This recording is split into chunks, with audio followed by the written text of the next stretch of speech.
Wait, I truly hope this is a joke. No one gets into waitressing thinking they'll be rich on tips. They barely make minimum wage. Tips are a lot of their pay. Also, who the frick doesn't tip? If you can't spare to give at least $2 to your waiter, don't go out to eat. That's just rude. And Nicola responds saying, get an actual job that pays minimum wage, and I'm not gonna give handouts that they feel entitled to because they brought me one drink in my plate. Now I gotta say, this is an absolutely horrific take, but again, it seems to be from 2017, so can we not hound people for stuff that happened 4 years ago? Let's just, this first person says, who cheated 4K? Here we have Mano, por que eu clico nesses vídeos, cara? What the hell? O que tem de errado comigo, cara? Por que eu clico nisso? Tier list for the culture.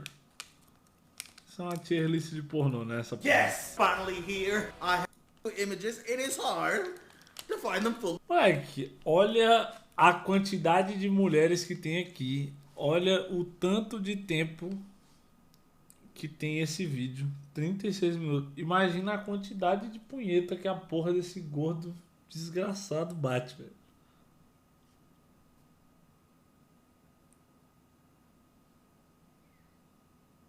Que gordo safado, né, cara?